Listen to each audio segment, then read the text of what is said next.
Hello everyone, welcome to another new blog. আশা করি আপনারা সবাই খুব হ্যাপি আছেন আর হেলদি আছেন। তো আজকে 1 মে, সবাইকে জানাচ্ছি মে দিবসের অনেক শুভকামনা। আর আমি চললাম ব্যাঙ্গালোর। তো ছুটি শেষ, এবার যেতে হবে বাড়ি। আমি আর ভাই বেরিয়ে পড়েছি আগরতলা যাবার উদ্দেশ্যে। এখন বাজছে ভোর 5টা। খুবই খারাপ লাগছে। ওইখানে বাবা আর মা দাঁড়িয়ে আছে, টুকটুকটা এগিয়ে যাচ্ছিল আর এত মন খারাপ করছিল। প্রায় 15 দিন একসাথে বাড়িতে থেকেছি, সবার সাথে হই হুল্লোড় মজা। তো খুবই খারাপ লাগছে, কিন্তু কিছু করার নেই, কাজে ফিরে যেতেই হবে। তো আমরা চলে এসেছি ধর্মনগর স্টেশন, আর আমাদের ট্রেন হচ্ছে 5টা 40-এ। তো এখান থেকে প্রথমে আমরা যাব আগরতলা, ওখানে আমার একটা দিদির বাড়িতে যাব, তারপরে ওখান থেকে 2:30 নাগাদ বেরোবো, দিয়ে এয়ারপোর্ট যাব। ট্রেনটা যখন ছাড়ছিল তখন মনে হচ্ছিল ইস, আরেকটু যদি থাকতে পারতাম, কিন্তু কিছু করার নেই। তাও ভালো এবার ভাই যাচ্ছে আমার সাথে। তো এটা একটা এক্সট্রা পাওনা আমার জন্য, যে অ্যাটলিস্ট স্টিল আগরতলা এয়ারপোর্ট ভাই থাকবে। নাহলে এরকম অনেকবারই হয়েছে যে আমি একা একাই ট্রাভেল করেছি, বিকজ কোনো মানে হয় না কোনো কাজ ছাড়া এখান থেকে 4 ঘন্টা ট্রাভেল করে আগরতলা যাওয়া, আবার 4 ঘন্টা ট্রাভেল করে ব্যাক টু ধর্মনগর আসা। আর এই হচ্ছে আমার সবুজে ঢাকা পাহাড়ে ঘেরা সুন্দরী ত্রিপুরা। ত্রিপুরা হচ্ছে নর্থ ইস্টার্ন রিজিয়নের একটা ছোট্ট রাজ্য, আর আগরতলা হচ্ছে আমাদের ক্যাপিটাল। আমাদের এই ত্রিপুরাতে অনেক কিছুই ঘোরার মতো আছে। এখন গভর্নমেন্টও অনেক প্রমোট করছে ত্রিপুরা ট্যুরিজমকে। আজকাল আমার অনেক বন্ধুরাই দেখছি তারা নর্থ ইস্ট ঘুরতে আসছে, যদিও মোস্টলি আসাম বা মেঘালয়া, বাট আশা করছি খুব তাড়াতাড়ি আমাদের ত্রিপুরাতেও ট্যুরিজম বাড়বে। এখানে অনেক কিছু দেখার আছে, যেমন ওয়েস্ট বা সাউথ ত্রিপুরায় আপনারা দেখতে পারেন উজ্জয়ন্ত প্যালেস, ত্রিপুরেশ্বরী মন্দির, তারপর Sepahijala wildlife sanctuary, Chabimura, Neermahal, Narkelkunja. আর যদি আপনারা নর্থ সাইডে যান তাহলে ওই সাইডে দেখতে পারেন জম্পুই আর ঊনকোটি। তো যেসব আমার ভিউয়ার্সরা ত্রিপুরার বাইরে থাকেন আর এখনও ত্রিপুরা এক্সপ্লোর করেননি, তাদেরকে আমি বলবো প্লিজ ত্রিপুরা ঘোরার প্ল্যান করুন, আপনাদের নিশ্চয়ই ভালো লাগবে। এই যে অন্ধকার দেখতে পাচ্ছেন, এখন আমরা টানেলের মধ্যে আছি। ধর্মনগর থেকে আগরতলা যাবার সময় প্রায় 5টা টানেল পাওয়া যায়। 2008-এ প্রথমবার ত্রিপুরাতে ট্রেন লাইন আসে। তো তখন যখন আমরা প্রথমবার এই ট্রেন লাইনে চেপে আগরতলা যাচ্ছিলাম, তখন এই টানেলগুলো যখন ক্রস করছিলাম, তখন এত ভয় লাগছিল, তার সাথে ভীষণ এক্সাইটেডও ছিলাম।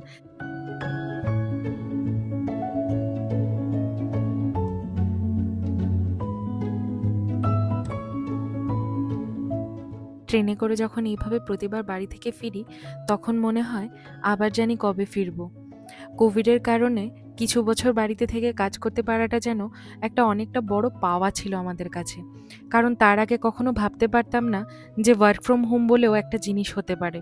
আমি বাড়িতে থেকে, মানে ত্রিপুরাতে থেকেও অফিসের কাজ করতে পারি। কারণ আগে 5 দিনের ছুটি নিয়ে আর এদিক ওদিক মিলিয়ে 4টে উইকেন্ডস নিয়ে 9 দিনের ছুটিতে বাড়িতে আসতাম, তাও আবার দুদিন চলে যেত এই রাস্তার জার্নিতে। তাই আমরা যারা বাড়ির বাইরে থেকে কাজ করি, তাদের জন্য কোভিড টাইমে এই ওয়ার্ক ফ্রম হোমটা কত বড় যে একটা boon ছিল সেটা বলার মতো নয়। হয়তোবা কোভিডের সব খারাপের মধ্যে এটাই একটা বেস্ট দিক ছিল।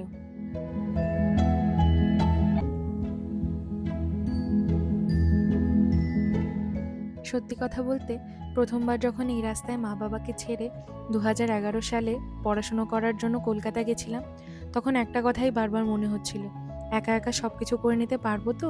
কিন্তু আমার উইল ফোর্সটা এতটা স্ট্রং ছিল যে মনে হতো একটু কষ্ট হতে পারে, কিন্তু সব ঠিক হয়ে যাবে।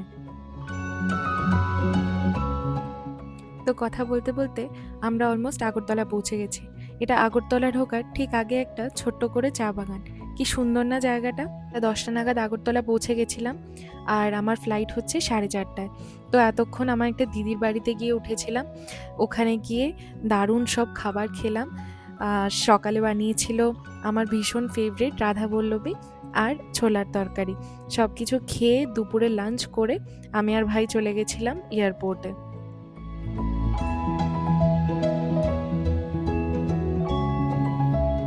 ভাই এসেছিল আমাকে এয়ারপোর্ট অব্দি ছাড়তে।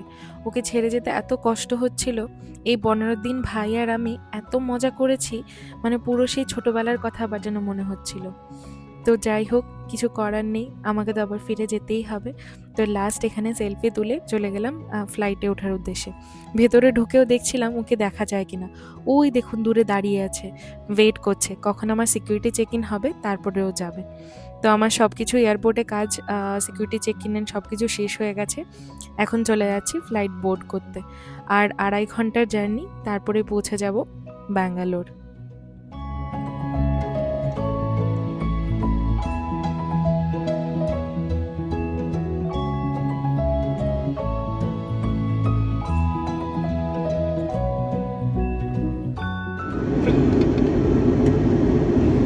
আর এখন বাজে রাত 8টা, আর আমি ব্যাঙ্গালোর পৌঁছে গেছি। তো লাগেজ নিয়ে বেরিয়ে পড়বো। আর ওইদিকে নন্দন চলে এসছে, ও অ্যারাইভেলে গাড়ি নিয়ে ওয়েট করছে। তো ঝটপট আমি লাগেজ নিয়ে বেরিয়ে পড়েছি। এখন খুঁজছি যে ও কোথায় আছে।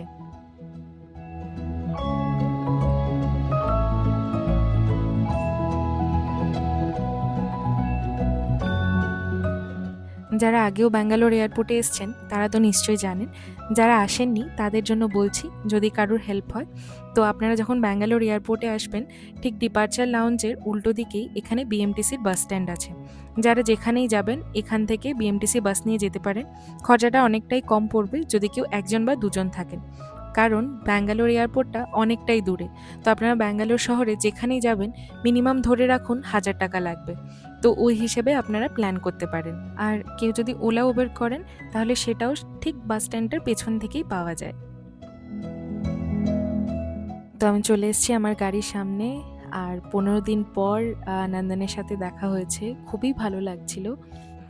এখন লাগেজটা গাড়িতে তুলে যেতে যেতে সবাইকে কল করে জানিয়ে দিতে হবে যে আমরা পৌঁছে গেছি। তারপরে বাইরে কোথাও একটা খেয়ে দেন ঘর। কেমন লাগছে বাড়ি ফিরে? খুবই ভালো, কষ্টও হচ্ছে আবার ভালোও লাগছে। গাড়িটা ধুয়েছো নাকি? ব্র্যান্ড নতুন গাড়ি কিনে নিয়েছি আবার নিয়ে যাওয়ার জন্য।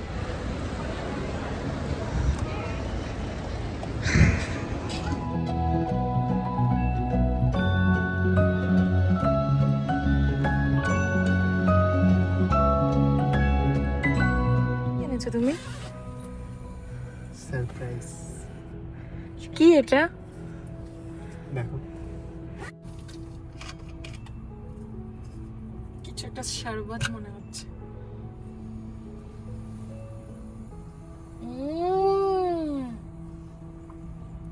কোল্ড কফি, কেমন? ইয়াম। খুবই সুইট ছিল যে নন্দন আমার জন্য কোল্ড কফি বানিয়ে এনেছিল। আমার কোল্ড কফি খেতে খুবই ভালো লাগে। আর এই পুরো দিনের হেক্টিক জার্নির পরে এই কোল্ড কফিটা মানে ভীষণ রিফ্রেশিং ছিল।